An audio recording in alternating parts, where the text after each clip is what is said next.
You are selling from house to house. You are ringing bells. That is a good place to start life. I started it there. You meet a different person every 5 minutes.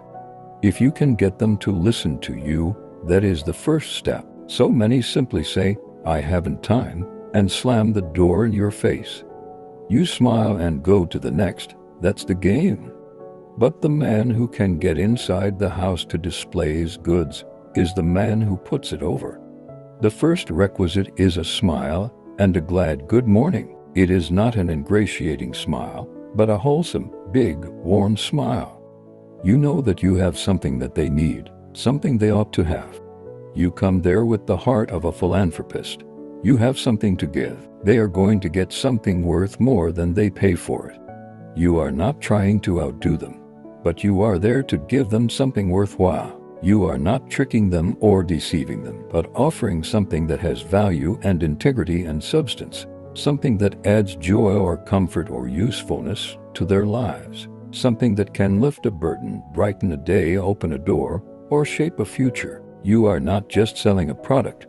You are carrying hope and vision and transformation in your hands and words. I didn't know anything about the sales game when I went into it as a boy of 21. Salesmanship was not taught then as it is today. I became one of the pioneers of sales talk, teaching the art of salesmanship. I discovered early that sales is not about pressure or manipulation. It is about understanding and sincerity and a burning belief in what you carry in your case, in your heart, in your conversation. But I found that I could not sell unless I had confidence in the thing I was selling. I was selling pianos and organs from house to house. I tried to sell an instrument in which I had no confidence. I was an utter failure. I went back to the office and asked the manager which was the best piano for such a price. He told me. I went to the factory to find out all about pianos.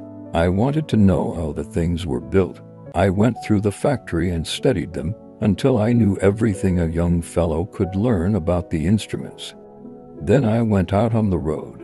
I knew that I had the best thing on the market for the money. I knew that if I could get a piano into a house and get the boys and girls to practice, it would change the future of that home. I went out to help the community. I succeeded. It was so easy to sell when I had the right mental attitude toward the people. I was trying to bless them. I was trying to help the folk who bought. Do you see the point? That is the real art of salesmanship. I was so dead in earnest about it. I was so enthusiastic about the bargain which I had that I carried them off their feet. I sold to people who had no music in them. I sold to them because of the excessive, burning desire in my heart to make them happy. That is the thing which sells. Settle it in your own mind. Is the thing you are selling worthwhile? If it is not, then get something that is. If you are selling insurance, bonds, autos, or groceries, know this. If your entire ambition is simply to get the money out of it, you will fail. But if you are giving them something that is going to be a blessing, and you are enthusiastic over it, you will be a success. People can sense sincerity just as clearly as they can sense pretense. People know when you believe in what you say. They know when you're excited because you've seen what this product or service or opportunity has done for others or for yourself. And that conviction lights up your eyes, powers your voice, and creates an atmosphere where doors open, hearts listen, and decisions are made not because of clever persuasion but because of felt authenticity and passionate care. And so, as I walked the streets, rang doorbells, smiled, greeted, and knocked, I began to understand humanity more deeply than ever before. I met the anxious mother, the overworked father, the dreaming child, the skeptical elder, the lonely widow. I saw behind each door a world of need, of hope, of worrying, of aspiration, and my job was not just to sell but to serve. And so selling became a sacred mission, not just a business, a calling, not just a career. It was the art of matching a solution to a need, the craft of listening more than speaking, the science of timing, the spirit of generosity, and the skill of storytelling. When I told the story of what that piano could do for a household, it wasn't fiction, it was real. I had seen it in the home of the Petersons, where the quiet son became a confident young man, or in the Millers, where the daughters found joy after the father passed, or in the Brooks house, where family arguments diminished because music softened the evenings and united their hearts. That is what I was selling.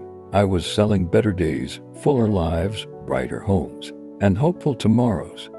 And when I knocked on a door, I knocked not to interrupt, but to introduce, not to intrude, but to inspire. And that is the highest level of salesmanship.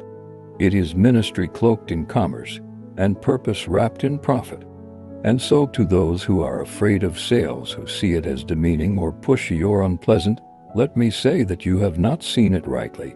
It is one of the finest trainings for life. It teaches you patience, persistence, empathy, communication, confidence, rejection management, time stewardship, and interpersonal wisdom. You become better at reading faces, interpreting body language, adjusting tones, and feeling energy shifts in a room.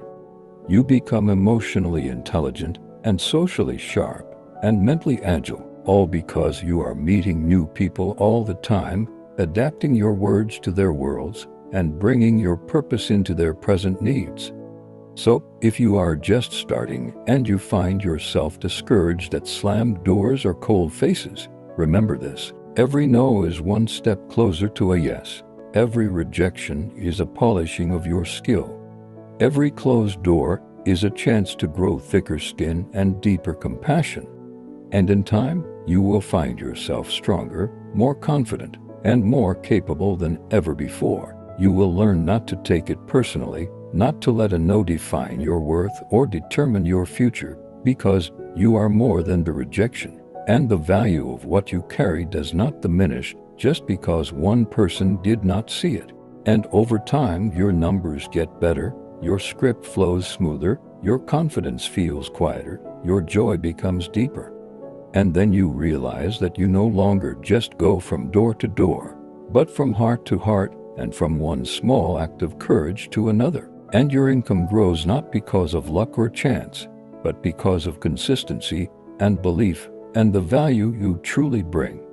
And one day a young man or woman will ask you how you became successful, and you will remember those long days in the cold or heat, the aching feet, the harsh words, the few kind smiles, and the joy of each sale.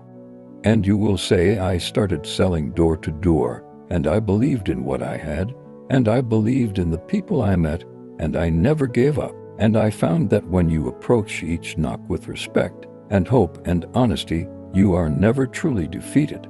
And then you will look at them, smile, and say, would you like to come with me and learn? And just like that, the legacy continues, and another dream is awakened, and the world gets a little better because someone somewhere decided that selling is not just about products, but about purpose.